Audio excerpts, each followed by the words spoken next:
আসসালামু আলাইকুম। যারা আমার কথা শুনছেন সবাইকে আমার সালাম। তখন আমি প্যারালাইসিস হয়েছিলাম। যখন এক সাইড আমার প্যারালাইসিস হয়েছিল, আমি ২ বছর চিত হয়ে ঘুমাইছিলাম। চিত হয়ে।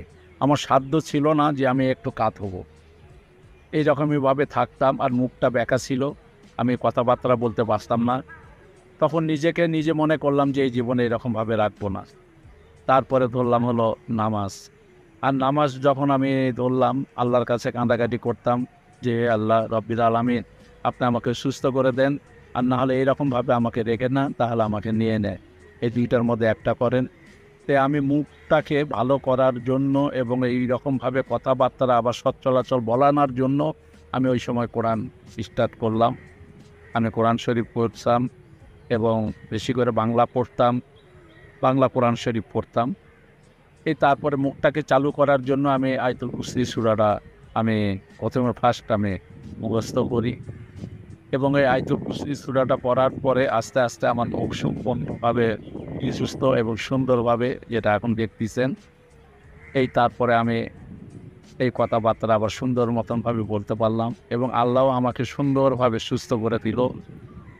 আমাকে ডক্টরেরাও দেখে মনে করে বা বলে যে কোনো সময় আমরা এরকমভাবে ব্রেন স্ট্রোকের রুগী, এরকম প্যারালাইসিস রুগীকে এরকম সুস্থভাবে দেখা জীবনে দেখি নাই। কিছু না কিছু একটু অঙ্গ প্রত্যঙ্গ অবশ্যই থাকি এবং ওরা কমপ্লিট হয় না। কিন্তু আপনি কী রকমভাবে যে কমপ্লিট করলেন, আমি বললাম এটা আমিও বলতে পারি না। সব রব্বুল আলামিন আল্লাহ বলতে পারেন। উনি আমাকে যেভাবে সুস্থ করেছে আমি এটা কিছুই আমি বলতে পারি না। আমি শুধু ব্যায়াম করি, এক্সারসাইজ সবসময় করতে থাকি রাত দিন ২৪ ঘন্টা এবং নামাজ, সূরা তেলাওয়াত করতে থাকি সবসময়। আমি চলার পথে আমার সঙ্গের সাথী হলো আয়াতুল কুরসি সূরা এবং সবসময় আমি আল্লাহর নাম নিয়ে আমি চলতে থাকি। এটাই আমার হলো সবচেয়ে শক্তি এবং এটাই আমার ঔষধ, আর কিছুই না। আমি বলবো যারা আমার মতন এরকম যারা অসুস্থভাবে যারা আছেন, তারাও যদি আমার মতন এরকমভাবে আল্লাহ রসুলের নাম যদি সবসময় যদি নেন, তাহলে আমার মনে হয় যে আল্লাহ আপনাকেও আপনার রোগ মুক্ত করে দিবেন ইনশাআল্লাহ। আমি ভক্তদের বলবো, অনেকের অনেক মা বাপ, ভাই বোন, আত্মীয় স্বজন এরকম কারো না কারো অসুস্থভাবে আসে। আমি যেসব কথা বললাম এটা কিন্তু বাস্তব এবং সত্য কথা। আমি এর ভিতরে একটাও ভুল এবং মিথ্যা কথা বলি নাই। যে অনেকেই, আমি নিজেই চেয়েছিলাম যে আমি যদি ২ বৎসর আমি চেষ্টা করেছি। ২ বৎসর আমি চেষ্টা করেছি, আমি যদি আমার সে বাসাটা ৮ তালা, আমি যদি ৮ তালা ছাদের উপরে যদি একবার যদি উঠতে যদি পারতাম, তাহলে হয়তো মনে হয় আপনারা আমাকে দেখতেন না। আমি ফজরের নামাজ পড়ে তারপর রাস্তাতে বের হয়ে গেছি। আমি অনেক চেষ্টা করছি যে একটা বড় একটা গাড়ি আমার সামনে আসুক। বড় একটা গাড়ি যদি পাই, তাহলে সেই গাড়ির সঙ্গে আমি অ্যাক্সিডেন্ট করে আত্মহত্যা করব। এরকম আমি ১ দিন ২ দিন না, আমি ২টা বৎসর আমি চেষ্টা করেছি। কিন্তু আমার ভাগ্যে আল্লাহ আমার বড় গাড়ি আমাকে দেখাই নাই। যদি দেখাইতো তাহলে আমি গাঙ্গো আপনাদের মাঝে আমি আসতাম না। সে আল্লাহর মেহেরবানি এবং আল্লাহর যে কত শক্তি এবং আল্লাহর যে কত কুদরত, এটা একমাত্র আমি আমি গাঙ্গো আমি পেয়েছি, আমি দেখেছি।